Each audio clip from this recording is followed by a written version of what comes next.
polling data shows no improvement in President Biden's sinking approval numbers, with runaway inflation to handling the war in Ukraine and the ever-changing pandemic landscape continuing to provoke debates. Let's bring in tonight's Bream Team panel. Former Biden campaign surrogate, Democratic strategist Kevin Walling, and former Deputy Assistant Attorney General, Cal Berkeley law professor John Yoo. Gentlemen, welcome back.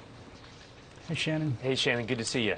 Okay, so let's take a look at a couple of those poll numbers. First of all, Quinnipiac had a lot of numbers out yesterday. One of them is fresh numbers on President Biden's handling of Ukraine. 39% approve, 48% disapprove. My math is not great, but John, I think that means he's negative 9 points underwater on that particular issue. That does not seem to be resolving in any, in any way that is okay with anybody in the world who's watching this thing. I think Americans understand the war maybe better than a lot of observers you might see on TV these days, because they can tell the war's not over. We shouldn't be euphoric and fooling ourselves into thinking the Ukrainians have already won. Instead, Americans, I think, can tell Russia's a much bigger country. They're now moving forces into the south and east of Ukraine. And we've seen the Russians in places like Syria and Chechnya just destroy cities to target civilians. They could grind this out and make this a long, painful war. And that puts Biden in a hard spot. Is he going to just keep giving the Ukrainians defensive weapons, or is he going to try to give them offensive weapons where they can try to push the Russians out and end this war quickly? I don't think he's going to do the latter.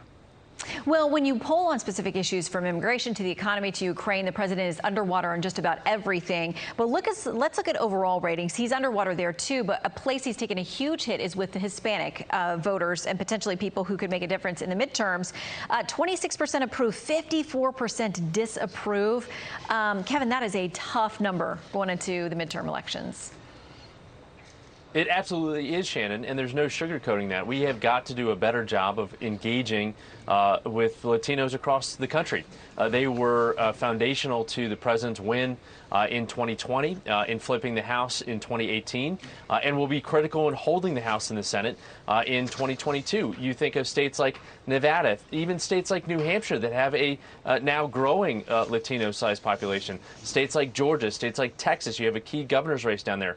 So across the board, Latinos are key to anyone's victory column, especially Democrats, and we've got to do a better job reaching them.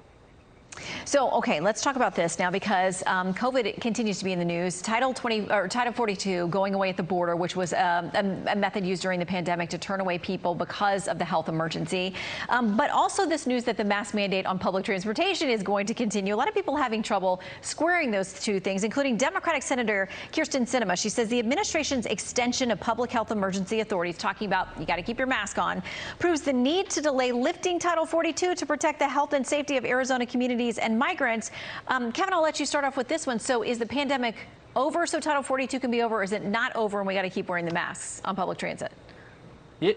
Yes, Shannon, it's a good question, and there's a lot of confusion coming out of the CDC, and we need clear guidance when it comes to these mask mandates. We're all frustrated. You and I have been traveling a great deal, I'm sure John as well, and we see the discrepancies in wearing a mask on a plane, but now in a restaurant before you board that plane. So a lot of those rules don't make sense. Now, N95 masks are great when they're worn properly, but cloth masks, we know, don't necessarily improve our standing with that. So that's, obviously a need for the CDC to provide more clarity on that front. But Title 42 is also an important conversation that we need to be having. We should not be using a 1944 law, which is what Title 42 is, to dictate what our immigration policy is in this country.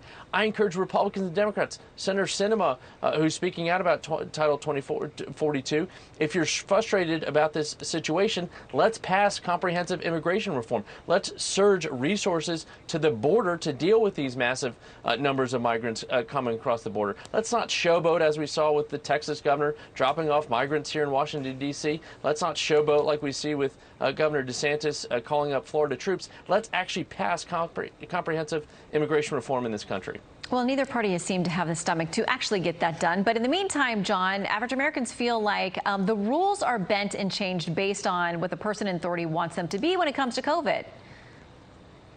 Look, I think this Title 42 versus mask mandates, it's a good point Senator Sinema has, but I actually would go farther than her. I would say actually it makes a lot of sense to put in strict restrictions on who can cross the border and to see whether they have COVID or not, because we don't know anything about the health status of people coming into the country. What I want to ask is, why do we have mask mandates still on airplanes where you can see whether someone's been vaccinated or not before they get on the plane? So I actually think this shows the confusion in the Biden administration, because they've hit on actually the exact reverse policy from what it should be.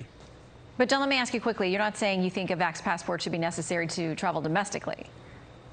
No, I mean, I've been in other places where you don't need masks. I was just abroad where there were no masks in airports in Europe. Although I would still like to travel as much as you and Kevin. I just got to go to Europe once in the last year. John, so. come with us. You jets. I'm not like you jet setters. Let's do a road trip, and we'll document it on Insta stories, the three of us. Okay? If you guys are in, let me know. We'll do it.